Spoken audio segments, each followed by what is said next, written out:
Hello friends, मैं हूँ Parul. Cook with Parul में आपका बहुत बहुत स्वागत है। आज मैं आपके साथ बहुत ही बढ़िया और amazing kitchen tips and tricks share करने जा रही हूँ जो मेरे बहुत काम आती हैं। मुझे उम्मीद है वो आपके भी बहुत काम आएंगी। अक्सर हम रोटी और पराठे मॉर्निंग में बनाते हैं और बना करके कैसरोल में या किसी भी अच्छे बर्तन में रख देते हैं, लेकिन दोपहर तक रोटी या पराठे उतने नरम नहीं रह पाते, उतनी फ्रेश नहीं रह पाते। तो इसके लिए हम क्या करें? इसके लिए सबसे अच्छी टिप ये है, इसके लिए इस तरीके से अदरक को कट कर लिया है और जो भी आपका रोटी पराठे का डिब्बा है या बर्तन है या कैसरोल है, उसमें आप इस तरीके से साइड में अदरक डाल दें, जगह जगह इस तरीके से। तो इससे आपके पराठे और रोटी दोनों ही नरम बने रहेंगे और उनमें ताजगी बनी रहेगी।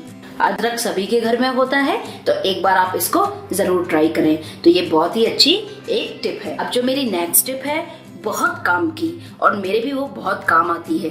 अक्सर क्या होता है कि अचानक से गेस्ट आ जाते हैं या हमारा कुछ अच्छा खाने का मन कर रहा है, आप चाहते हैं कि फटाफट से कचौड़ी वगैरह हम बना पाए। तो उसके लिए क्या करें, आपके घर में इस टाइप से सूखी बेड़ई, कोई भी दाल की, मूंग दाल की या उड़द दाल की बेड़ई होंगी ही, तो उसको आप क्या करें, इसको मिक्सी में आप दरदरा पीस लें। ये देखिए, मैंने बेड़इयों को मिक्सी में पीस लिया है और अब ये इस तरीके का दरदरा मसाला तैयार है। इसमें आप डालिए अपने मनपसंद थोड़े से मसाले, हींग वगैरह और थोड़ा सा ऑयल, और इसका एक अच्छा सा आप मसाला तैयार कर लें और कचौड़ियों को भर लें। तो इससे कचौड़ियाँ बहुत ही टेस्टी बनती हैं। और सबसे अच्छी बात, इस मसाले को आप फ्रीजर में आप एक एयर टाइट कंटेनर में भर करके महीनों तक रख सकते हैं। अब जो मेरी नेक्स्ट टिप है वो रायते को लेकर के है। रायता सभी के घर में बनता है और बहुत तरीके के रायते बनते हैं, लेकिन क्या होता है कि जैसे रायता हमने सुबह में बनाया 9-10 बजे करीब और दोपहर में खाना है, अक्सर रायता खट्टा हो जाता है। तो ऐसा ना हो, उसके लिए सबसे अच्छी टिप ये है, जब भी आप रायता बनाएं, बूंदी का या किसी भी चीज का, जितना आप उसमें नमक मिलाने वाली हैं, तो उससे बिल्कुल उतनी ही मात्रा की आप चीनी लें और चीनी को रायता बनाते वक्त दही में मिला दें, लेकिन नमक ना मिलाएं तब। और अच्छी तरीके से मिला करके जब आपको रायता सर्व करना है, मान लीजिए दोपहर के लंच पर सर्व करना है, उस वक्त उसमें नमक मिलाएं। तो इससे रायते का टेस्ट भी बढ़ जाएगा, रायता बिल्कुल खट्टा नहीं होगा और रायता बहुत ही बढ़िया लगेगा। अब जो मेरी नेक्स्ट टिप है वो केले की है। इससे पहले भी मैं बहुत सारी किचन टिप्स में केले से रिलेटेड टिप्स बता चुकी हूँ, आज एक और आपके साथ शेयर कर रही हूँ। अक्सर हम केले लेते हैं, 1-2 तो लेते नहीं, पूरा 1 दर्जन केले लेते हैं और इतनी जल्दी वो कंज्यूम ही नहीं होते और केलों को हमें बाहर रखना होता है और वो काले पड़ जाते हैं। तो हम क्या करें कि केले काले ना पड़े, इसके लिए आप केले का जो ऊपरी छोर है, ये इस टाइप के जो डंडी वाला हिस्सा है, इस पर आप ये प्लास्टिक रैप लें। ये क्लिंग रैप है, बहुत आसानी से मिल जाता है, या कोई भी प्लास्टिक रैप लें और इसके ऊपरी हिस्से को इससे अच्छी तरीके से प्लास्टिक रैप से रैप कर दें।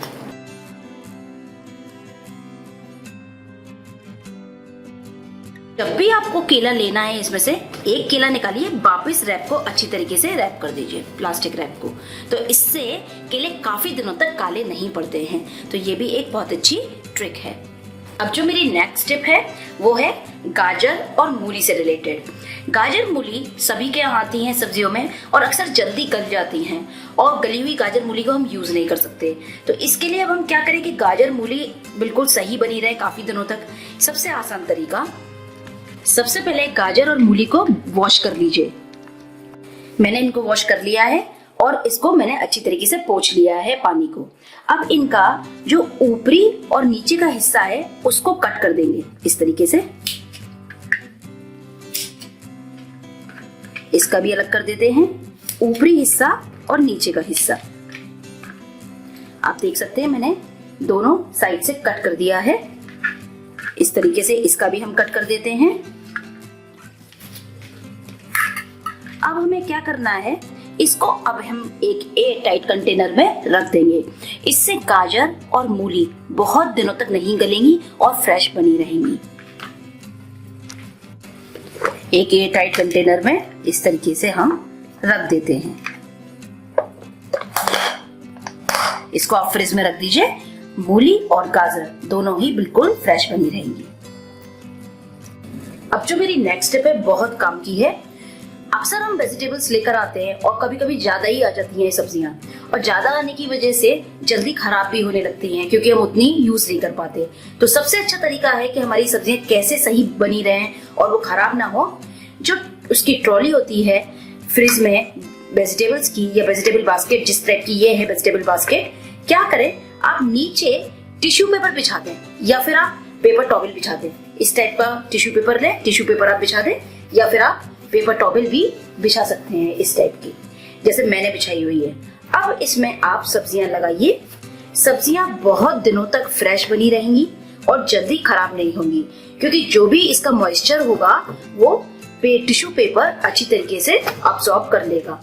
जो भी हम इसमें पानी आएगा वो सारा पेपर अब्सॉर्ब कर लेगा और सब्जियां जल्दी खराब नहीं होंगी। तो ये बहुत ही अच्छा तरीका है। नेक्स्ट टिप बहुत ही बढ़िया है, आपके खाने का स्वाद भी बढ़ाएगी। जब भी आप तूर दाल बनाते हैं, यानी जब भी आप अरहर दाल बनाते हैं, अरहर दाल में आप थोड़ी सी मूंग की दाल, ये पीली मूंग की दाल है, पीली मूंग की दाल आप मिला दें। इसको मिलाने से अरहर की दाल का टेस्ट बहुत बढ़ जाएगा और दाल बहुत ही टेस्टी बनेगी और न्यूट्रिशियस भी। जनरल जो आप रोज में दाल बनाते हैं अरहर की, उससे ये कहीं ज्यादा अलग और अच्छी लगेगी। तो एक बार आप जरूर ट्राई करें। अब जो मेरी नेक्स्ट टिप है वो सबके साथ प्रॉब्लम हो जाती है। जब भी हम हरी मिर्च काटते हैं चाकू से, हाथ में अक्सर जलन हो जाती है। तो ये चीज ना हो, जलन हाथ में ना हो, तो इसके लिए हमें क्या करना चाहिए, हरी मिर्च काटने से पहले कोई भी कुकिंग ऑयल या नारियल तेल या सरसों का तेल आप हाथ में इस तरीके से लगा लें, हाथों को ग्रीस कर लें। उसके बाद आप हरी मिर्च काटें, तो इससे हाथों में जलन नहीं होगी। या फिर आप हरी मिर्च काटने के लिए किचन सीजर का इस्तेमाल करें। तो ये दो बहुत ही अच्छे तरीके हैं कि हमारे हाथों में जलन ना हो। और किचन का काम करते वक्त कई बारी बहुत और चीजों से भी हाथ में जलन हो जाती है, मसालों से, किसी से। नारियल तेल उसका बहुत ही अच्छा सॉल्यूशन है। हाथ पे आप नारियल तेल लगा लें, थोड़ी ही देर में मिर्च जो आपको एहसास हो रहा है हाथ में जलन का, पूरी तरह खत्म हो जाएगा। अक्सर दालों में कीड़े लग जाते हैं। दाल में कीड़ा ना लगे और वो बहुत दिनों तक अच्छी बनी रहे, तो उसके लिए हमें क्या करना चाहिए, क्योंकि दाल बहुत महंगी होती है, एक बार कीड़ा लगने के बाद वो किसी काम की नहीं रहती। तो इसके लिए हमें क्या करना चाहिए, दाल के जो भी कंटेनर हैं आपके, आप लीजिए सरसों का तेल, मस्टर्ड ऑयल, और थोड़ा थोड़ा मस्टर्ड ऑयल दाल के डिब्बों में डाल दीजिए इस तरीके से। और उसके बाद इनका लिड लगा करके इस तरीके से हिला दीजिए। तो इससे दाल बहुत दिनों तक बची रहती है, उसमें कीड़ा नहीं लगता और वो फ्रेश बनी रहती है। तो ये भी बहुत काम की टिप है। अब जो मेरी नेक्स्ट टिप है बहुत काम की, अक्सर सूख जाते हैं पापड़ और टाइट से हो जाते हैं, हार्ड हो जाते हैं सख्त। तो हमें क्या करना चाहिए, पापड़ के लिए आप इस टाइप का एक जिप लॉक, बाजार में बहुत आसानी से मिल जाते हैं जिप लॉक पैकेट, इस टाइप का एक जिप लॉक पैकेट लें और पापड़ को जिप लॉक पैकेट में रख दें। इससे पापड़ बहुत दिनों तक बिल्कुल फ्रेश रहते हैं और बिल्कुल भी सख्त नहीं होंगे। इस पैकेट को उठाकर आप फ्रिज में रख दें, तो ये काफी दिनों तक इसमें कीड़ा नहीं लगेगा, ये बिल्कुल सख्त नहीं होंगे, बिल्कुल फ्रेश बने रहेंगे। तो इस तरीके से आप पापड़ों को बचा सकते हैं। अब जो मेरी नेक्स्ट टिप है वो भी आपके बहुत काम आएगी। अक्सर सरसों का तेल में बहुत तीखापन होता है और उसके कारण बहुत सारे लोगों को सब्जी पसंद नहीं आती या उसका स्वाद अच्छा नहीं लगता। तो जब भी आप सरसों का तेल इस्तेमाल करें तो आप क्या करें, आप लीजिए एक इमली का टुकड़ा, ये इमली का टुकड़ा लिया है मैंने, और ये मैंने लिया है नमक, टेबल सॉल्ट। इमली के टुकड़े को अच्छी तरीके से नमक से पूरा कोट कर दें, इस तरीके से पूरा रैप कर दें नमक में लपेट करके। अब जब आप सरसों का तेल पकाते हैं कढ़ाई में, उस वक्त आप इस इमली के टुकड़े को नमक सहित डाल दें और इसको तब तक पकाएं जब तक कि ये टुकड़ा पूरा काला नहीं हो जाता। और जब ये काला हो जाए तब आप इसे बाहर निकाल दें तेल से। अब आपका तेल बिल्कुल तैयार है, उसका तीखापन बिल्कुल चला जाएगा और आपका सरसों का तेल तैयार है किसी भी सब्जी को बनाने के लिए। जो मेरी नेक्स्ट टिप है वो तो आपको बहुत पसंद आने वाली है और सबको ये प्रॉब्लम फेस करनी ही होती है। अक्सर किचन के या घर के स्विच बोर्ड बहुत गंदे हो जाते हैं, किचन में तो स्पेशली, क्योंकि हर तरीके का खाना बनता है और स्विच बोर्ड धुएं और तेल के कारण बहुत ही गंदे और मैले हो जाते हैं।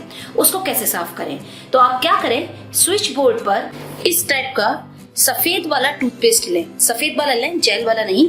और सफेद वाले टूथपेस्ट को एक कपड़े पर लगाएं इस तरीके से और स्विच बोर्ड को अच्छी तरीके से रगड़ दें। आपका स्विच बोर्ड आपके ही आंखों के सामने बिल्कुल नए जैसे चमकने लगेगा, आपको विश्वास नहीं होगा, और वो भी कुछ ही मिनटों में एकदम साफ हो जाएगा। इतनी अच्छी ट्रिक है कि जब आप यूज करेंगे तो आप मुझे कमेंट में पक्का लिखेंगे कि बहुत बढ़िया ट्रिक थी ये, क्योंकि अक्सर स्विच बोर्ड इतनी आसानी से साफ नहीं होते और अगर आप उस पर कोई गीली चीज लगाएंगे या कोई सा क्लीनर लगाते हैं तो वो थोड़ा सा रिस्की भी हो सकता है। लेकिन इस केस में कोई रिस्क नहीं है। आप पावर ऑफ करके मेन पावर को ऑफ कर दें और स्विच बोर्ड को टूथपेस्ट से साफ कर लें। मेरी नेक्स्ट टिप, अक्सर क्या होता है कि जब किचन में काम करते हैं तो गलती से कभी कभी माइनर बर्न्स हो जाते हैं, हम जल जाते हैं, हाथ जल गया या कहीं थोड़ा सा गर्म कुछ लग गया तो बहुत जलन होती है। तो उस वक्त आप क्या करें, आप परेशान ना हो, आप ही के किचन में इसका सोल्यूशन है और बहुत बढ़िया दवा। ये मैंने लिया है बेकिंग सोडा यानी खाना सोडा और ये पानी, थोड़ा सा पानी आप डालें और इस तरीके से इसका पेस्ट बना लें। और जहां भी आपको जला है, जहां भी माइनर बर्न है, ज्यादा जल बड़ा वाली बात नहीं कर रही हूँ, जहां भी छोटे मोटे आप कहीं जल गए हैं वहां इस पेस्ट को आप लगा लें।